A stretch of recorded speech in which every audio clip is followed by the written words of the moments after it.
gravando. Agora sim. Olá, então hoje nós teremos o doutor Fulvio Tomazelli, que é endocrinologista, é professor da Universidade de Blumenau, pós-graduando de endocrinologia da Unifesp, é diretor do Departamento de Endocrinologia do Exercício de Esporte da ISBEM. Fulvio, seja bem-vindo aí, vai nos falar já uma prévia do curso pré-congresso, para quem for participar, o curso pré-congresso de suplementação alimentar que vai acontecer agora, na sexta-feira, em Recife, durante o CBEM. Fulvio, contigo aí. Obrigado, Clayton. Obrigado, Marcos, Andréia e todo mundo que está assistindo essa aula. Então, como o Clayton falou, a gente vai dar uma prévia para vocês de uma das apresentações que eu vou fazer no Congresso, e o tema que me foi solicitado foi epidemiologia do uso de suplementos alimentares. Eu não tenho nenhum conflito de interesse para essa apresentação, e achei extremamente interessante e desafiante, na verdade, elaborar esse tema, porque, né, acho que quando a gente pensa em questão de suplementação, de orientação e tudo mais, e prevenção, é fundamental a gente entender, né, qual que é o perfil da pessoa que busca suplementação, quais são as suas expectativas, como é que ela faz essa orientação, né? Então, achei muito interessante entender um pouquinho melhor alguns contextos. Eu começo mostrando para vocês esses dados do Nanes, que na verdade aqui não é especificamente suplementação alimentar, mas é mostrando como as pessoas têm na sua cultura tomar algo para melhorar a sua saúde, né? Então aqui é um levantamento de vários ditos suplementos, aí temos aqui vitaminas, temos ômega 3, cálcio, ferro, coenzima Q10, magnésio, outras substâncias que as pessoas têm, né? Isso também é uma coisa que a gente percebe. Existe muita confusão nesse conceito entre as pessoas, né? Eles colocam suplemento como uma coisa só, e aí ali tem suplemento alimentar, tem outros tipos de suplementos, e tem inclusive às vezes uma confusão até com o uso de substâncias que não são adequadas, termogênicos, anabolizantes e tudo mais. Interessante que chama atenção aqui, que você vê que realmente é um hábito bem comum utilizar alguma coisa. E outra coisa que é extremamente comum é assim, que a indicação médica não é o fator determinante do uso dessas coisas, né? Então a gente consegue mostrar aqui a diferença, né, gritante que existe entre o número de pessoas que usam algum suplemento e aquelas que fizeram isso através de uma orientação médica. Então isso é algo que chama atenção. Bom, quando a gente vai partir mais para essa questão da área da suplementação alimentar e tudo mais, eu fui tentar entender algumas coisas. Eu achei muito interessante esse autor é um antropólogo, né, Jean-Jacques Courtine, em que ele coloca, né, que o corpo, na verdade, ele não é uma entidade natural e imutável, mas sim um produto de uma cultura. E, sem dúvida nenhuma, a gente vive nos dias de hoje uma questão da cultura corporal, do body shape, do fit, quer dizer, o indivíduo tem que parecer forte, magro, né? Então a gente tem uma cultura aí que leva as pessoas a tentar buscar qualquer forma para chegar lá. E no seu trabalho, nesse livro especificamente, ele coloca 3 conceitos e junta esses dizendo, olha, é mais ou menos isso que está regendo o comportamento hoje do ser humano, né? Que então é um dever moral sermos alegres, quer dizer, a gente tem que estar constantemente demonstrando que está alegre, que está feliz, a gente tem que ter uma forma física adequada, né? Ele usa a terminologia being shape, e na verdade você se sentir bem é uma consequência de estar em forma. Então, se você não estiver em forma, se seu corpo não for escultural, você provavelmente não está feliz, não está completamente satisfeito para os padrões atuais. Então, ele coloca esse mecanismo de entendimento do comportamento humano. Mas, na verdade, quando a gente vai falar de suplementos, a gente tem que entender que, desde sempre, a humanidade procurou algo, né, dito como através de uma suplementação, na forma de um alimento, algo que nos tornasse melhores. Então, lá nos anos 500 a.C., já era descrito que comer o fígado do veado para ganhar velocidades e comer o coração do leão para ganhar força, né? Então, a gente sempre buscou, né, alguma substância para nos fazer melhorar em todos os aspectos, seja de performance, seja de força, enfim. Bom, né, esse é um trabalho recente, né, mais recente, em que eles colocam o quê? Por que as pessoas usam suplementos, né? Então a gente vai ver que a imensa maioria das pessoas vai responder basicamente 4 questões, né? Para repor algum nutriente que ela supõe que está faltando, né? Ganhar massa muscular, melhorar a sua performance nos exercícios e perder peso. Esses são os 4 grandes motivos, né, que levam o indivíduo hoje, o homem moderno, a buscar um suplemento. E a gente tem também essa cultura, né, da questão, né, que vem aí a expressão citos altos e fortes, né, que é mais veloz, mais alto, mais forte, né, que é como sendo assim o objetivo, principalmente na questão dos atletas, da competição, e esse termo ele teve, né, apesar de ter sido criado em 1894 por Henry Didon, que era um amigo próximo de Barão de Coubertin, ele acaba sendo introduzido como um mote nas Olimpíadas em 1924. Então, em busca dessas propriedades, né, o atleta vai buscar, evidentemente, os recursos que ele considerar úteis ou necessários. E aqui a gente tem, né, um padrão que se repete. Se nós vamos para a questão da suplementação esportiva agora, a gente percebe que continua se repetindo a história do não buscar a orientação de um profissional adequado. Então, o padrão não consultar, né? E aí a gente pensa assim, tá, isso muda um pouco quando eu pego, digamos, atletas de competição, atletas realmente profissionais. Será que esses atletas, eles buscam uma informação mais especializada, com um nutricionista, com um médico? Nesse levantamento aqui feito com os jogadores de handebol, em que eles fizeram uma separação entre aqueles ditos amadores e aqueles profissionais, o que é interessante notar? Que o nutricionista e o médico continuam não sendo os profissionais de referência principal para indicação de suplementos, né? A diferença que eles encontram somente é que, assim, o dito amador ficou, digamos, mais tendencioso a buscar informações em mídia entre eles mesmos, né? E os dito atletas profissionais seguiam mais orientações dos seus treinadores, mas o profissional médico e o profissional nutricionista continuam sendo os responsáveis por uma indicação muito menor, né, do uso dessas substâncias, em torno de 15% a 20% dos casos só. Bom, e qual que é, né? Esse é um trabalho que eu trago para vocês, que é um trabalho que foi feito na cidade de Belo Horizonte, com 1.102 indivíduos, 50 academias. Eles tiveram na sua metodologia o cuidado de pegarem academias de várias regiões geográficas diferentes da cidade, que de uma certa forma refletia, digamos, níveis socioeconômicos diferentes, né? E o que eles observaram nessa população? Observaram 36,8% dos indivíduos admitindo ter usado um suplemento, sendo esses indivíduos, na sua maior parte, homens, uma idade média em torno de 30 anos, o grau de escolaridade não influenciou na decisão do uso, né? Então, mostrando aqui essa questão do nível cultural não está tão interferindo, né? A maior parte deles consumiam somente um alimento, né, um suplemento, desculpa, e sendo que a maior parte deles também, 55%, através de uma autoprescrição. E vocês vejam que esse padrão que a gente já identificou, né, ele se repete. O nutricionista e o médico não são realmente os principais indicadores, né, do uso dos suplementos, não é essas pessoas que os indivíduos procuram. E aqui acho que cabe uma reflexão. Talvez exista ainda uma dicotomia, uma dissociação entre o papel do médico e do nutricionista na orientação correta, quando necessário, obviamente, desses suplementos alimentares.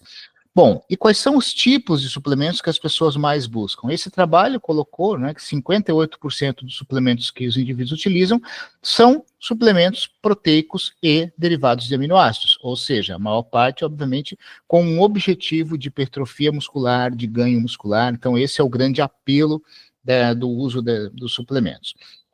Bom, e também colocam que acaba sendo um público mais fiel, né? Esse público, a maior parte desses indivíduos utilizavam os suplementos com uma alta frequência, né? Vocês vejam que ali no caso dos suplementos proteicos, até 50% praticamente dos indivíduos utilizando o produto mais de 5 vezes por semana.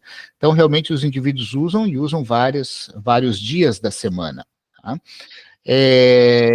E aqui um padrão interessante na questão do consumo de suplementos, quando a gente pensa no gênero, os homens tendendo a utilizar mais os suplementos que estariam associados à questão do ganho de massa muscular, né? Então, creatina, os suplementos proteicos, a questão do BCA, e as mulheres com uma tendência a utilizar mais produtos que estariam, digamos assim, ligados a um benefício direto ou indireto à saúde. Vitaminas naturais, fitoterápicos, substitutivos de refeição. Então, mostrando aqui um padrão de consumo um pouco diferente pelo gênero.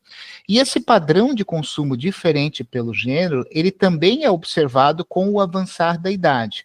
Então, aqui mostrando que esse padrão de estar mais preocupado com a hipertrofia, com o ganho de massa muscular, etc., ele muda após os 45 anos, quando os indivíduos começam, então, a ter um desejo maior de suplementos que são associados à melhora de bem-estar e saúde como um todo. Bom, e fatores que fizeram com que esses indivíduos utilizassem mais os produtos.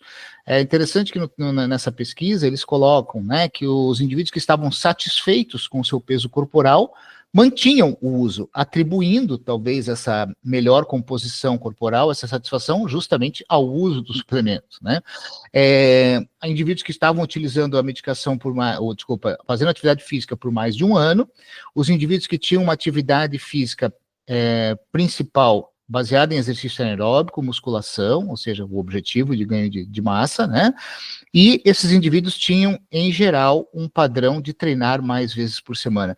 Isso aqui é um levantamento, um trabalho feito com mais de 1.000 indivíduos, mas que às vezes não reflete um daqueles indivíduos que nos procura no consultório, que é justamente aquele indivíduo que mal começou a treinar, que nem está treinando tantos dias assim por semana, e que já quer o seu suplemento porque ele está pensando só na questão da hipertrofia. Então, é um outro conceito que a população geral tem errado, de que acha que o suplemento é que vai trazer o seu ganho muscular, e a gente sabe que não é isso, é uma associação das coisas, e lembrando que o suplemento, quando necessário.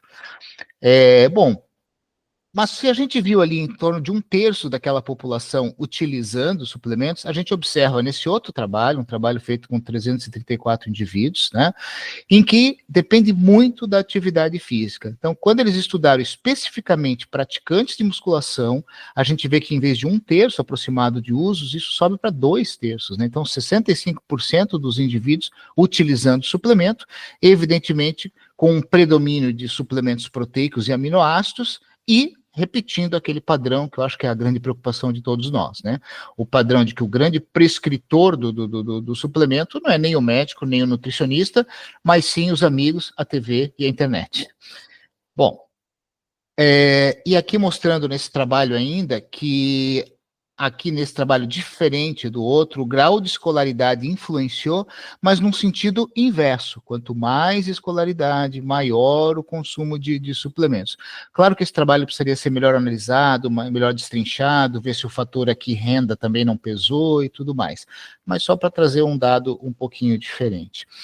Bom, e outro dado que eles colocam é que, assim, que os indivíduos, à medida que se tornam praticantes, daquela modalidade esportiva, da musculação aqui no caso, por muitos anos, eles vão abandonando o uso dos suplementos, Então, mostrando que a maior parte desses indivíduos, depois de 5 anos, já não está mais utilizando o suplemento, talvez por alguma conclusão própria de que o objetivo deles ali, não estamos falando aqui de fisiculturistas competitivos, bodybuilders, estamos falando de praticantes habituais de musculação. Então, que com o passar dos anos, talvez eles não encontrem mais esse papel na necessidade do uso do suplemento. Bom, e aqui é um outro trabalho que eu trago para vocês, que eu achei interessante, que ele coloca o quê? Que, assim, vai ser sempre muito difícil a gente estimar exatamente o consumo de suplementos entre os usuários de uma academia ou de uma atividade esportiva, porque vai depender muito exatamente de qual o perfil daquela academia, qual o perfil daquela modalidade e tudo mais. Aqui eles juntaram dados de 3 academias, uma academia com um foco em população feminina, essa, então, mostrando 15% só de uso de suplementos nesse perfil, uma outra com foco em musculação, mostrando daí sim, mais da metade dos indivíduos utilizando suplementos, e um outro que era, na verdade, atletas de handebol, mostrando ali um consumo de 30%, que se equivale, digamos assim, a outros dados de academias comuns, Então, o que o autor tenta trazer com esse trabalho é isso, que vai ser muito difícil a gente dizer assim, qual o consumo de suplementos nos praticantes de atividade física a gente vai ter que sempre tentar entender melhor a modalidade e os contextos individuais. Bom, esse trabalho feito no Piauí, ele mostra o quê? Nesse perfil, foram 100 pacientes em 2 academias em que eles tinham um objetivo principal de hipertrofia muscular. Né? Então, o objetivo dessa turma, dessa população, era ganhar músculo. E aí sim, a gente tem um consumo alto de suplementos proteicos, principalmente, né, nos homens, mas as mulheres não ficam muito atrás, né? Então, um consumo equivalente, não chega a ter uma diferença estatística. Por quê? Porque o foco dessa turma era ganhar músculo. Mas eu trouxe esse trabalho, né? Claro que a gente tem vários trabalhos assim, né, gente? De perfis de uso de suplemento, vários locais, populações e tal. Mas eu trouxe esse trabalho porque ele me traz um dado que eu achei interessante, que é esse dado aqui. Estamos pensando numa população focada em crescer músculo. Né?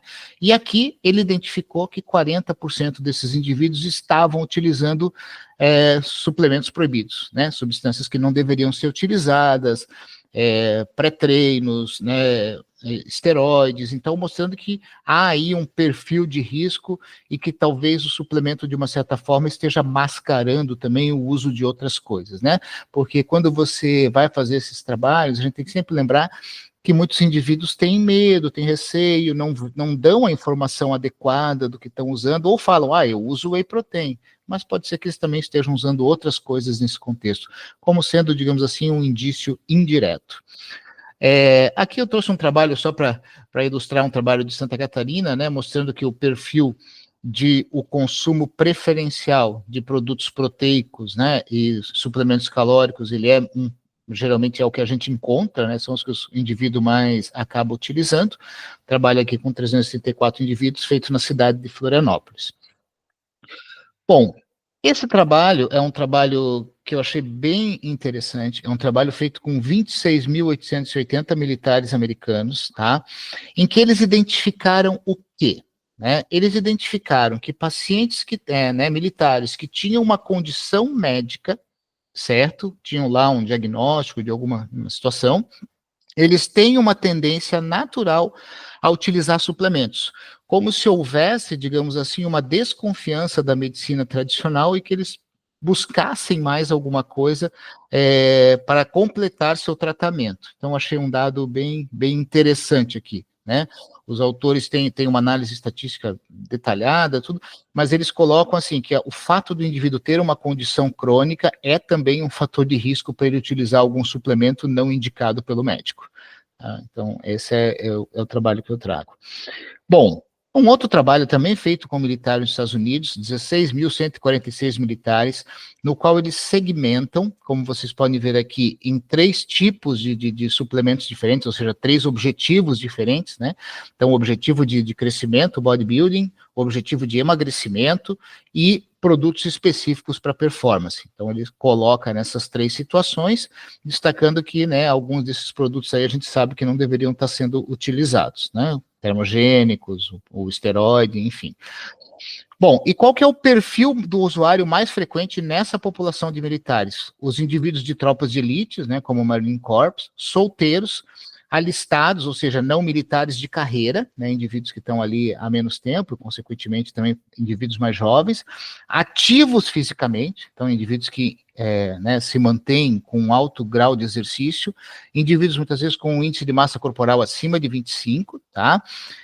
E eles colocam 2 dados que é interessante, que é também voltando àquela história, né, de um marcador indireto, né? Então, indivíduos que usavam aí de repente o suplemento proteico ou que utilizavam substâncias para melhora de performance tinham um risco maior de terem usado esteroide tanto nos últimos 12 meses como lifetime.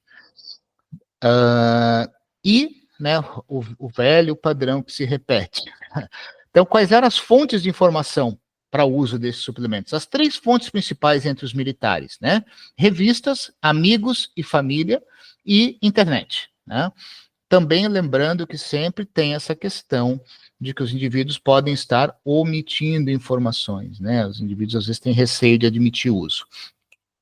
E eu achei muito interessante desse trabalho com os militares americanos é que eles fizeram uma associação, né, de comportamentos de risco, né? Ou seja, esses indivíduos, eles utilizavam, não utilizavam capacete para dirigir moto, não utilizavam cinto de segurança, né, estatisticamente falando, né, mais indivíduos, né?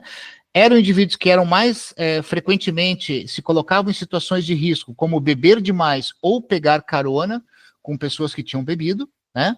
E eram indivíduos com umas 5 vezes mais chance de uso de esteroide nos últimos 5 anos. Então, outro aspecto interessante desse trabalho. Esse trabalho aqui, ele é também é uma continuidade daquele mesmo grupo que estudou esses militares americanos 10 anos depois, e eu achei interessante nas conclusões desse trabalho que eles colocam o seguinte, que paradoxalmente, aqueles que se consideravam com estilos de vida mais saudáveis, ou seja, mais praticantes de atividade física e tudo mais, acabavam sendo os riscos com maior os indivíduos com maior risco de consumir suplementos, e nem sempre suplementos lícitos ou saudáveis. Bom, mudando um pouquinho o foco, gente, eu trago alguns trabalhos sobre população pediátrica e adolescente, né? Então, aqui mostrando, né, entre estudantes da 8ª série até o 12º ano, que eu acho que equivale ao nosso 3º ano do 2º grau, mostrando aqui a questão do suplemento proteico, né, ali a comparação 2001, 2002, depois 10 anos depois, como é que está esse padrão de consumo, mostrando que o padrão está relativamente semelhante, né, o número de indivíduos que usam creatina na população escolar.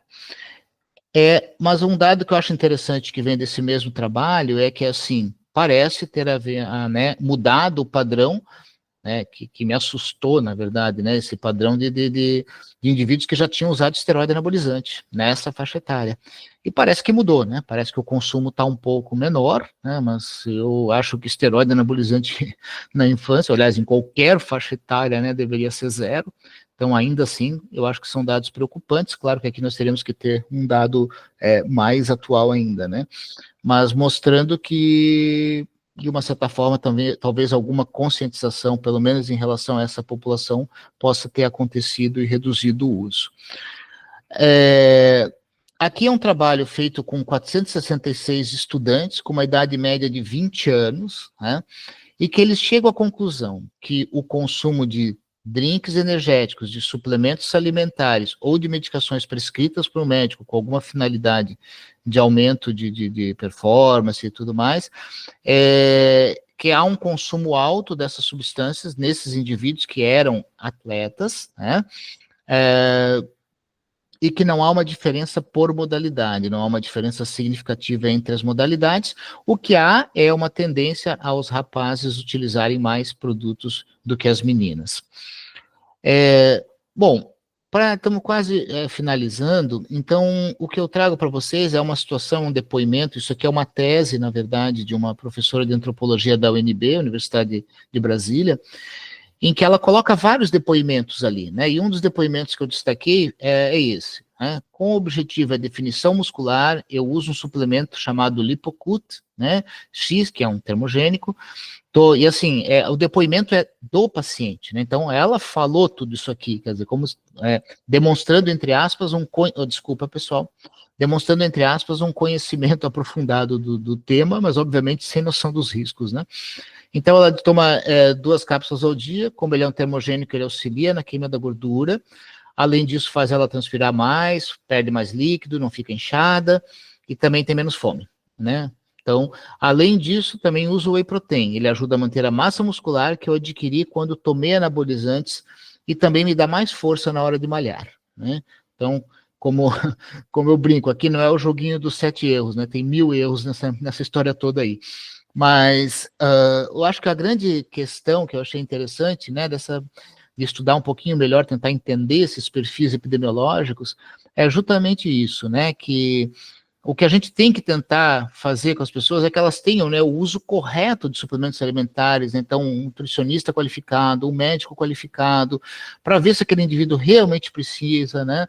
Não podemos esquecer da questão do food first, o princípio de ver se a gente não consegue repor tudo pela alimentação. Só que, na verdade, a gente está, né, com uma série de outros problemas por baixo dessa história, né, que é muito confuso isso na literatura, e para a gente mapear tudo isso é mais complexo. Mas assim, ó, a gente sabe que a gente pode estar falando aí no meio dessa história de esteroides anabolizantes que não são ditos pelo paciente, o uso de termogênicos, a ausência completa um bom percentual dos usuários de uma orientação de um profissional de saúde, né? Um mercado de venda direta, sem controle nenhum, um conceito errôneo de que de medicina ultrapassada, é um conceito que se forma paralelo à ciência médica e à ciência nutricional, uma supervalorização da aparência, que é um fenômeno do mundo moderno, né? E as fake news, né? Como eu digo, né? Toda hora surge aí uma bomba, uma evidência entre aspas, claro, né? Gente, científico nada. Então, acho que é um problema muito complexo, realmente, que a gente se depara. E eu queria terminar comentando com vocês que o uso de suplementos sem orientação médica ou nutricional é comum. Os suplementos mais utilizados são aqueles com intuito de aumento de massa muscular e emagrecimento, que a autoadministração pode representar graves riscos à saúde e que o uso de suplementos pela população pode estar subestimado. Então, queria agradecer vocês e agora, se quiserem conversar um pouquinho, estamos aí. Ótimo, Fulvio, muito bem aí, parabéns. Acho que vamos iniciar bem o curso lá. É a primeira aula, acho que é a tua já, não é? Não sei, Cleiton.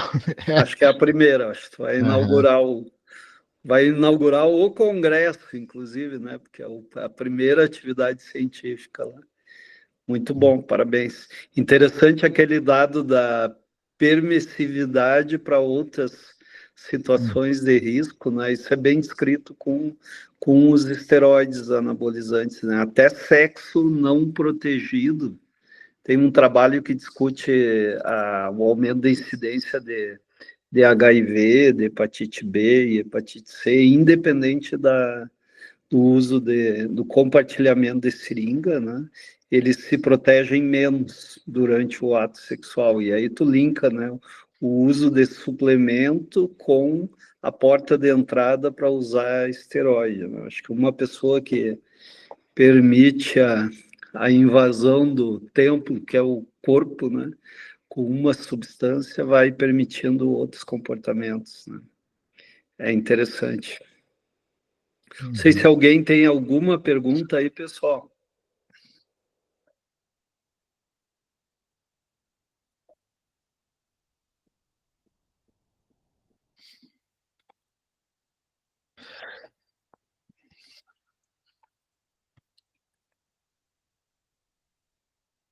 Silêncio total. Pois a epidemiologia não desperta tanta, né, porque são dados mais Não, fixos, né? mas é interessante, eu acho que a gente precisa sempre iniciar com a epidemiologia, né? A Adri está levantou a mão aí, Adri, contigo.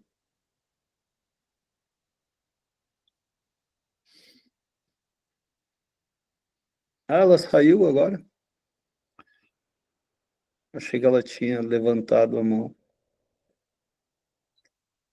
Algum comentário a mais? Então, esse curso, só para quem estiver lá no Congresso, né? A gente vai ter o dia inteiro de programação sobre esteroides anabolizantes. Eu acho que vai ser bem bacana. Agora voltou a Adri e levantou a mão. Pode falar aí, Adri.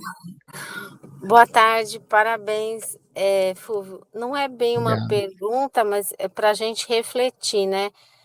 Eles acabam, e isso eu vejo muito na minha prática. A primeira coisa, ao invés de eles se preocuparem com a sequência de exercício, né, a periodização ou a alimentação, que realmente vai sedimentar o resultado, a primeira pergunta é: mas eu posso tomar algum suplemento? Eu devo tomar alguma coisa? E aí, eu que sou educadora física, fico numa situação que não sou eu que vou responder isso, né? E aí, quando você fala deles estarem orientados por um profissional de saúde, eles vão procurar o profissional de saúde errado, que é o educador físico. Então, o educador físico é o último que devia responder essa pergunta e é o primeiro que eles vão perguntar. Ao invés deles me perguntarem, mas como é que vai ser a minha sequência, qual vai ser a dinâmica, eu vou ter que fazer alguma coisa em casa. Não, eles me perguntam se eles vão tomar algum suplemento. E esse caminho eu acho que é o mais perigoso. Bem colocado, Adriano. Inclusive, num dos levantamentos que eu li, existe uma situação de que muitas academias vendem suplemento dentro da academia, né? Que é outra questão complexa, né? Digo, vendem dentro, não necessariamente dentro, mas meio que anexo, assim, sabe? Então tem umas coisas Sim, elas complexas. têm lojinhas, inclusive. É. Às vezes no piso, quando a academia tem 2 pisos, no piso inferior ou numa lojinha do lado, que na verdade o Uhum. dono é o mesmo da academia. Uhum. É bem isso. O Adri, isso quando eles não querem fazer double check com a gente, né? O paciente. Ele fala assim, olha, minha Nutri me passou isso aqui, o que que você acha? Tá certo? Né?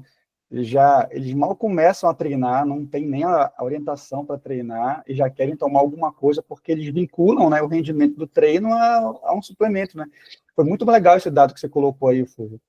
E aquela outra questão que você colocou, que quanto mais treinado a pessoa tá, né, menos suplemento ela vai usando, né? Ela parece que ela está vinculando, ela realmente está entendendo que o vínculo do rendimento, do resultado dela não tem a ver com o suplemento, mas sim mais a ver com a frequência de treino, com a assiduidade, né? Eu achei bem interessante. Esse dado eu achei interessante também, né? Parece que o indivíduo vai aprendendo que não é o suplemento que faz a diferença. Aí eu queria A aproveitar, questão, isso está muito no mesmo padrão da má prática de prescrição de esteroides, né?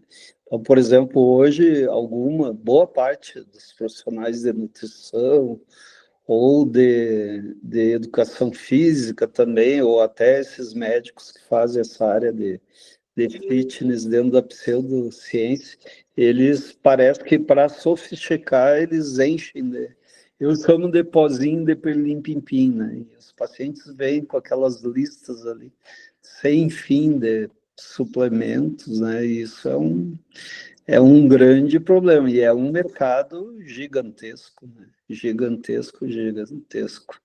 Mas tá posto aí, a realidade é essa. Eu gosto bastante de suplementação em idoso, eu acho que é um capítulo à parte aí, de resgate de usuário de esteroide anabolizante também, para o cara não, não cair na tentação de novo, ou não ficar sem opção, né? Para atleta de alto rendimento, aí, suplementação bem feita, baseada em evidência. Agora, essa enxurrada que se tem aí, tudo que é suplemento, meu Deus, é algo. Talvez esses dados aí sejam todos subestimados, principalmente aqui no Brasil. então, gente, eu queria ver vocês, Fulvio e Clayton, qual que é a prática de vocês quando o paciente vem com esse argumento, né? Olha, eu preciso, estou desmotivado, estou fraco, o que que eu posso tomar para melhorar minha disposição para o treino? Qual é a linha de conduta de vocês aí? Eu educo o paciente, né? Eu mostro, normalmente faz uma anamnese bem feita, faz uma investigação.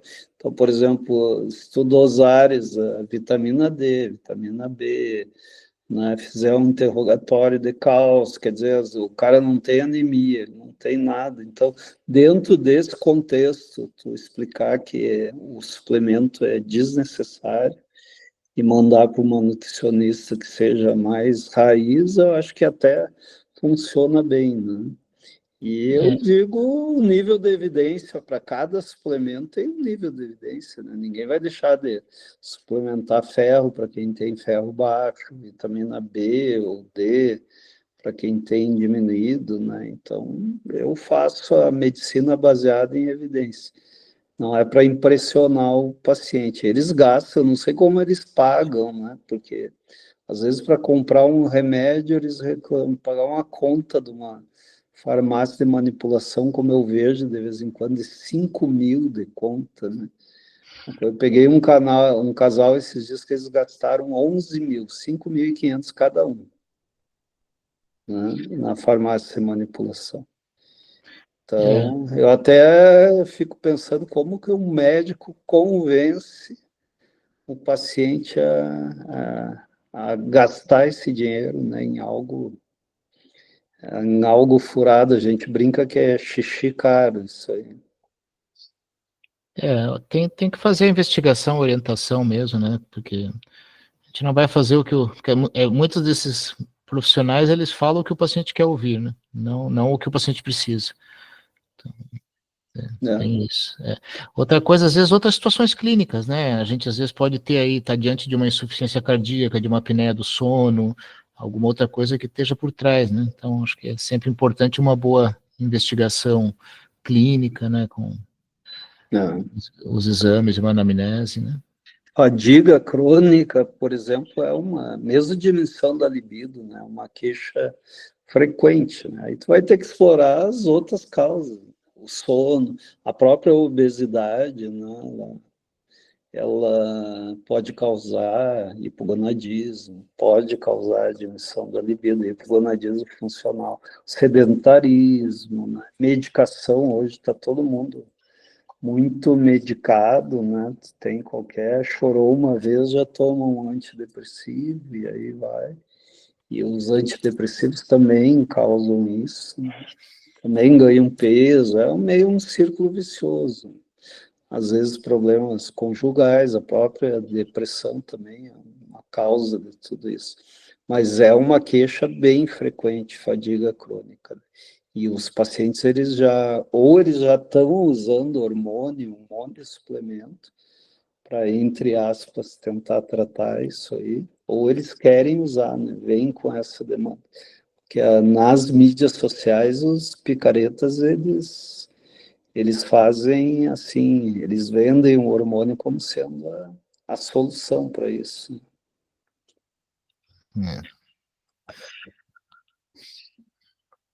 Mais alguma pergunta, pessoal?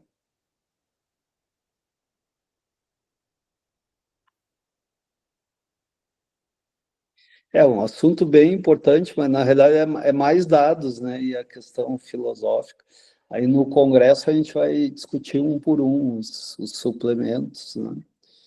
Acho que eu vou falar também da parte de composição corporal e acho que vai ser interessante esse dia inteiro aí do departamento de endócrino do exercício. Alguma dúvida a mais? Eu acho que a gente poderia encerrar mais cedo. Quem que está no ambulatório hoje? Oi, doutora, hoje é a doutora Andréia, ela pediu para eu ir lá ajudá-la. Acho que ela não vai poder ir, bom. ela ficou de sobreaviso. Certo, tá bom.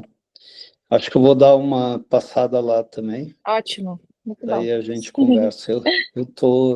Eu tinha uma Na reunião correria. aqui, vou gravar umas coisas de uma empresa.